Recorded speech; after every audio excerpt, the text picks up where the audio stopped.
Assalamualaikum warahmatullahi wabarakatuh. Perkenalkan, nama saya Sabrina Adila Rafaiyah dengan NIM 200105110053. Di sini saya akan membahas tentang social emotional learning. Simak sampai akhir ya teman-teman. Apa itu social emotional learning?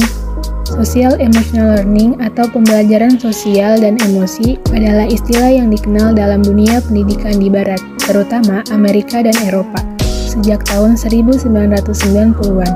Istilah ini merujuk pada kemampuan mengelola aspek-aspek sosial dan emosi dari kehidupan seseorang, termasuk kesadaran diri atau self-awareness, kendali hawa nafsu, bekerja sama, perhatian terhadap dirinya dan orang lain. Social emotional learning adalah proses mengembangkan kemampuan atau skills, sikap atau attitude, dan nilai yang diperlukan untuk mendapatkan kemampuan sosial dan emosi. Melalui social emotional learning, anak dan orang dewasa belajar mengenali dan mengelola emosi, perhatian kepada orang lain, membuat keputusan yang baik, berperilaku etis, dan bertanggung jawab, mengembangkan relasi positif, serta mencegah atau menghindari perilaku negatif.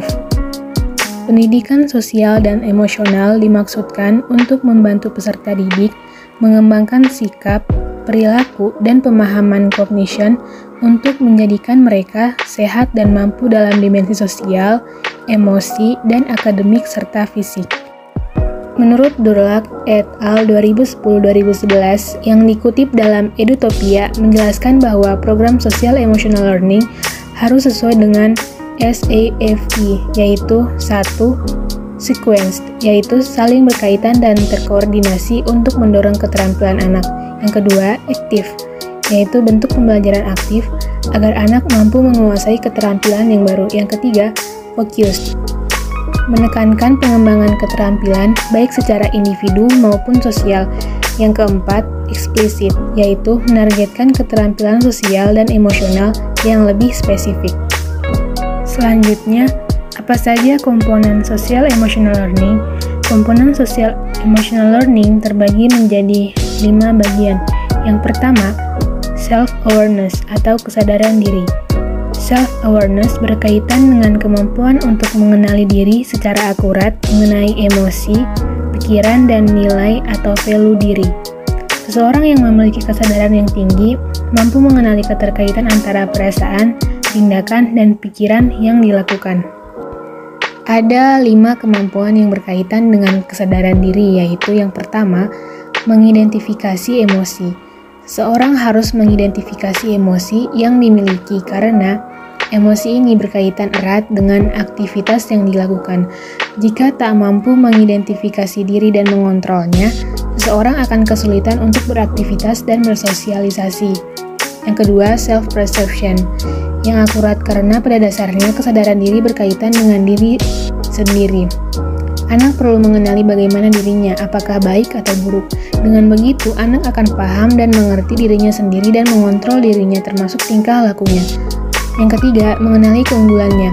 Karena masing-masing anak memiliki keunggulan yang berbeda, mengenali sisi plus dari anak bisa membantu perkembangan sosial emosinya.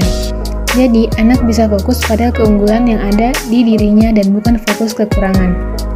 Yang keempat, memiliki kepercayaan diri yang akan sangat berpengaruh untuk kehidupan sosialnya, misalnya berinteraksi dengan orang lain. Yang kelima, memiliki keyakinan diri untuk mencapai tujuan dengan kemampuan yang dimiliki. Selanjutnya yang kedua yaitu manajemen diri, self-management, yaitu kompetensi manajemen diri ini berkaitan mengenai kemampuan untuk mengatur emosi, pikiran, perilaku di berbagai situasi. Kemampuan ini juga berkaitan dengan penanganan stres, mengontrol hasrat, bertahan menghadapi tantangan untuk mencapai tujuan. Ada 6 kemampuan yang berkaitan dengan manajemen diri, yaitu yang pertama, menahan hasrat atau nafsu yang berkaitan dengan menunda perayaan atau kepuasan diri sendiri. Yang kedua, manajemen stres untuk membantu anak bertahan di kondisi tertentu, misalnya saat belajar sehingga tujuannya tercapai. Yang ketiga, mendisiplinkan diri dalam hal ini termasuk mengontrol perasaan dan hasrat diri. Yang keempat, mengatur tujuan yang ingin dicapai. Yang kelima, Memotivasi diri, anak butuh dorongan dari dalam dirinya sendiri agar bisa bertindak untuk mencapai tujuan yang diinginkan. Tanpa adanya motivasi diri, seseorang hanya bisa berjalan di tempat dan tidak akan mengalami proses yang berarti. Yang keenam, kemampuan berorganisasi yang akan bermanfaat untuk mengatur informasi dan waktu.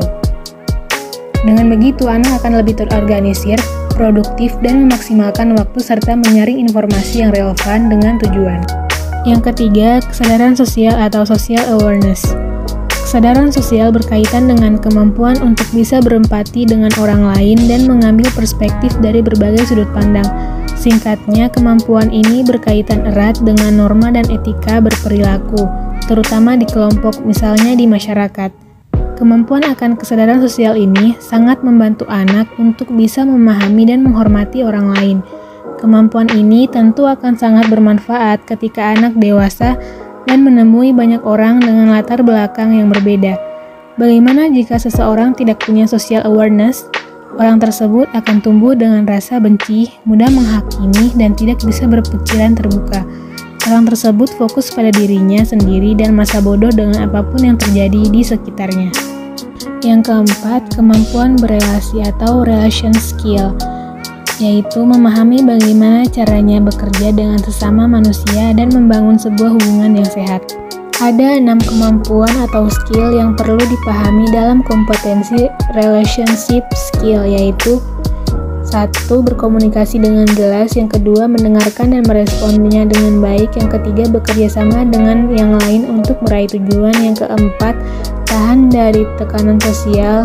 Dan kemampuan ini sangat erat kaitannya dengan self-management skill. Yang kelima, perundingan masalah secara konstruktif.